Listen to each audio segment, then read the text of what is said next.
So we're going to start doing the quantum reading steps, and then at the end of the class I'll explain to you how to read for higher thinking levels. And then I'll get you to do some home play, because as you know, home play is essential. Say after me. Home play is essential. Home play is essential. Home play is essential. Home play is essential. Home play is absolutely, without a doubt, nothing. It's absolutely essential. Home play is like totally essential. Woo! Okay. So you'll get some home play, usually about 20 to 30 minutes, and do that because you're training your brain. It's not because IO said so. It's because you're training your brain. And on Sunday, those that do the home play say, "Geez." Those that don't do the home play say, "Geez." Yeah. So everybody improves, but if you really want that quantum leap, home play is essential. Okay. So what are the 6 input steps for quantum reading? Because quantum reading is a 2-step process. And it's the way your brain works. So first you input the information and then you work with it. Because right now your subconscious mind knows everything that's happening in this room. You know, the blue tablecloths, like whatever.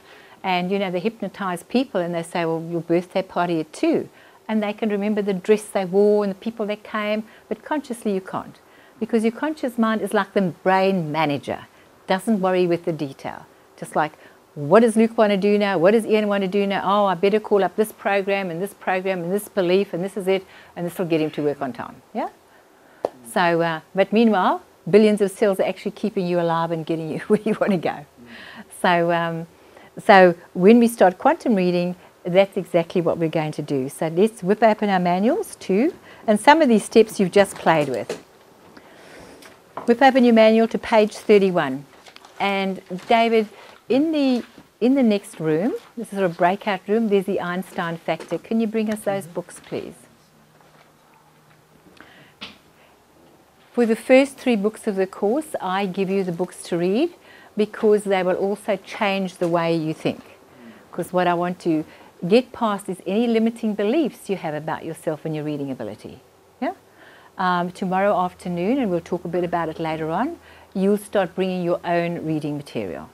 And you'll start practicing the steps on your own reading material. But for the first 3 books, you'll be reading what I call textbooks about how brilliant your brain is. Is that okay? Good. Bring it on, they say. Okay, so these are the 12 steps of quantum reading. What I want to show you now is how we use our brain when we are doing the 12 steps. So I'll draw a diagram and then I'll ask you some questions because you can help me. Should I give the one? Yes, please. Nose, mouth, chin, and there we are. Okay. So that's the head there. Now, first of all, I'll tell you a little bit about your brain, and you know, during the course I'll keep on telling you a little bit more about your brain. So the grey matter that we see in the pictures of the brain, yeah, sits on top of the brain, sits on top of the rest of your brains, yeah, and it's called the neocortex, the new brain. And it's about 10,000 years old, yeah, give or take a few thousand. Yeah? So it's a new brain, it's the last brain we've got. Yeah? Okay. So then in about hundreds and thousands of years ago, Mother Nature must have decided, well, they actually need to feel the fear and have some feelings, because the intuitive brain is a bit, you know, you're not moving fast away from the dragon or the perceived threat. So then we developed the limbic system. And so the limbic system is your feeling brain, emotions. Yeah? And this brain does many wonderful things, but it's also a bit of a prima donna. So because it's the feeling brain, it's there to keep you safe. And mostly keeping you safe is in your current comfort zone. So anytime you step outside your comfort zone, danger, yeah. So it works instantly. The neocortex works a bit slowly. It might take 10 seconds. This is a nanosecond, and you're frightened, you're happy, you're sad, you're angry, whatever, it just happens, yeah? So this is the limbic brain. And it's the feeling brain. The neocortex is more the thinking brain. Limbic brain. And it's feelings or emotions. Okay. Now the first brain that they've discovered is called your cerebellum or your reptilian brain, and it's the oldest brain that goes right down your spinal column, yeah? So this is the oldest brain, and this brain is millions of years old. Limbic brain, 1,000. Let's say 100,000, yeah? When we get to the cerebellum, or the old brain, or the reptilian brain, we're talking about millions of years. Yeah? Okay. And this is your intuitive brain. This is where your intuition comes from. So when you think of a word or you sense something, or it's probably that and it's probably this is what we're talking about. So really it'll change your life once you start listening to your intuition. It's been like there forever. It's got humanity where we are today. Yeah? Limbic brain, feeling, so how do I feel about this? Neocortex thinks about it. Well, I'm just going to think a little bit about what I'm going to do here. Am I going to run? Am I going to fight? Am I going to laugh? And am I going to dance? Okay, so let's look at when we do quantum reading, what actually happens? Which brains do we use? So if you see on page 31, it's a 12-step process I've designed. And so the first step is, and we've done this before with our reading goal, is what is our purpose for reading? So, David, can I have a book too, please? So, what is my purpose for reading the Einstein factor? So, which brain do you think would we be mainly using to decide what is our purpose? Yep, so we'll do, and we'll actually go so far as to say the left neocortex. Yep. So that's the left, and on the other side is the right. Left hemisphere, right hemisphere. Thank you, David. So, step one, having a purpose, we do the neocortex. Okay, so this is my reason for reading this book.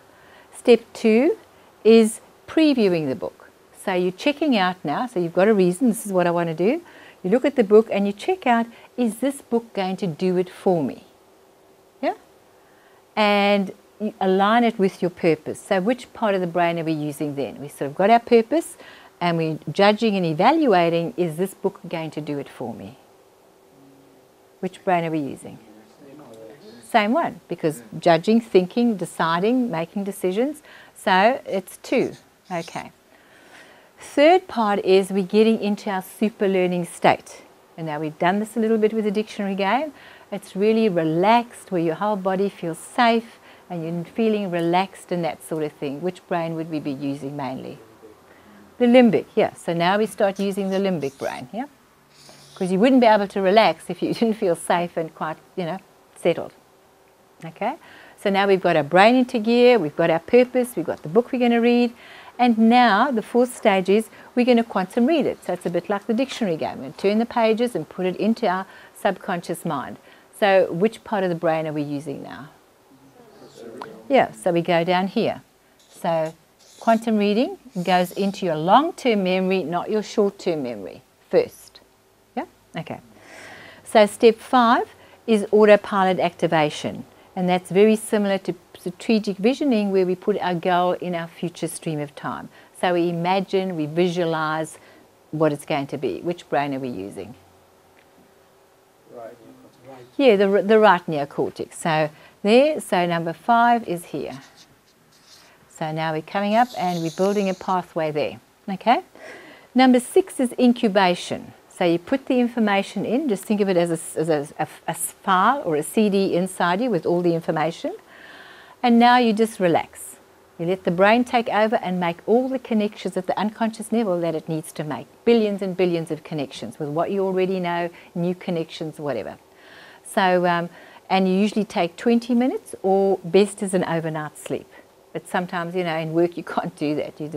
So 20 minutes break. It's really more efficient to take a bit of a break. So let's assume we sleep. Which part of the brain are we using then? Actually the cerebellum is deep sleep. Yep. So we go down there. It's theta and delta. So this is number 6, incubation. Yep. So then we wake up the next morning. So now we're actually going to consciously start reading the book because it's in there. We don't know it's in there, but like the dictionary word, but it'll come to you if you're talking to someone, it'll come to you. But we want to know consciously because we really got to study or have a purpose to know it consciously.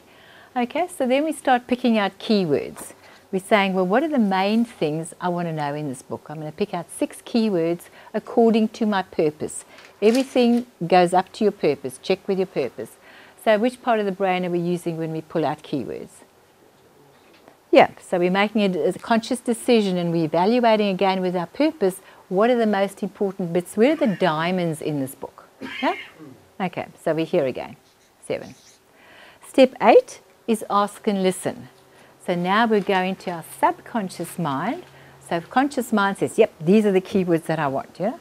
Then we ask our subconscious mind, what do you think is the most important pieces of information I need to get out of this book to achieve my purpose? So what part of the brain are we using then? So we're down here again, yeah? 7 down here. Okay.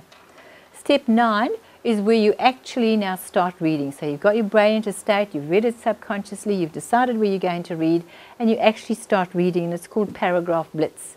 So I'll show you how to get through paragraphs in seconds, yeah? It's a special strategy. So then we actually physically start reading with our conscious mind, but with a strategy. Which part of the brain are we using? Yeah, so we back up here again, yep. So it's 9, paragraph blitz. Yep, okay. Now 10 is we mind map. So now we're drawing our reading, we're summarizing, consolidating our reading. So okay, so now we're mind mapping, we're drawing our reading. So it's words, pictures, images, being really creative, color, that sort of thing that Sarah does. So which part of the brain are we using? Right and left, because we're using the words, and it's a hierarchical structure, so that's sort of logical, but it's colours, pictures, you know. Okay, so we're using both the this one and this one. Okay, so that's mind mapping. Step 11 is dream recall. So now we're going to dream about our reading. My goodness, how about that? So which part of the brain are we using? Yep, so we go back down to the cerebellum here, 11. And the final one is when you read technical reading, legal stuff, all that sort of thing, is memory optimizer. That's where you go into an absolute detail, start at the beginning of the book, and we'll do that tomorrow, go to the end, and we've got some strategies with that.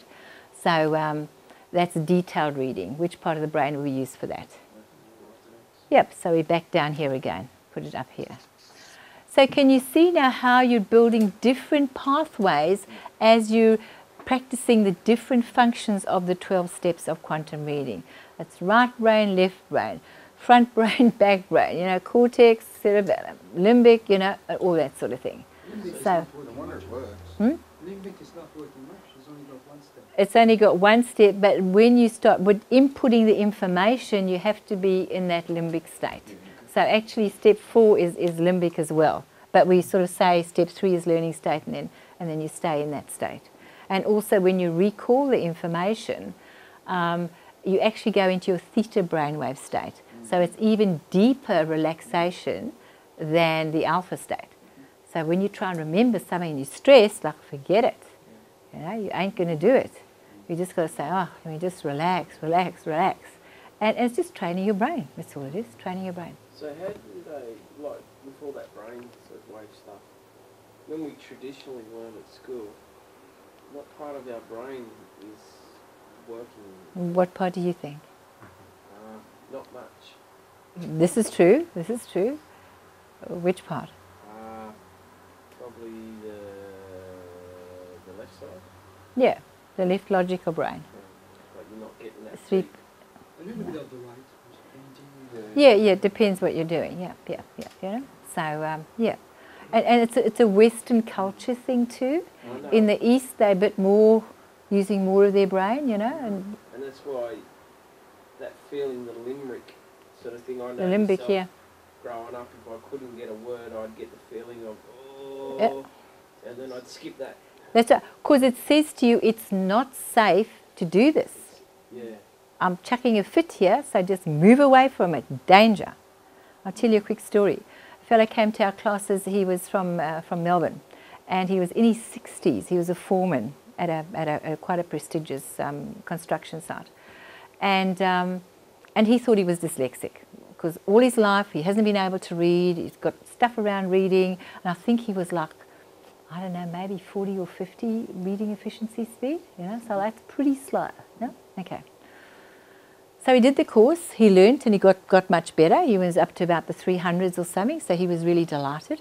And then last year I brought a brainwave specialist expert from the UK over, and 14 of us went to his, it was 2-day personal training, brain training, and it's a whole different brainwave entrainment stuff. And he came, and I said, look, really come, because this is really, you know, anything you can do to exercise your brain sets it. And the person that taught, a fellow called Henry Hopkins, one of the top sort of brain experts, he took him right down to the theta state, very deep hypnotic trance. And guess what they discovered? He was not dyslexic. He had such trauma in his early life. I won't go into the details, but trauma in his early life associated with reading. There's a lot of other stuff going on, that his brain just shut down. Reading is not a safe activity for me. 60 years old, he found out. All his life he thought he was dyslexic. He wasn't. Stuff, limbic stuff. Yeah? Yeah.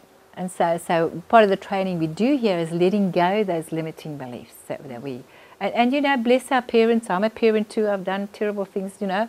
We all do. We just the best to our knowledge. You know, everybody's doing the best they can with the resources they had at that moment in time. And so you've got to sort of bless your parents and love them and say, well, you know, that's happened and it's my responsibility to take wherever I'm at and shift that. So, yeah, so pretty amazing stuff. So that's kind of the 12 steps in a nutshell. So let's now move on, and I want us to get to the first 4 steps, if not the first 5. How are we going for time here?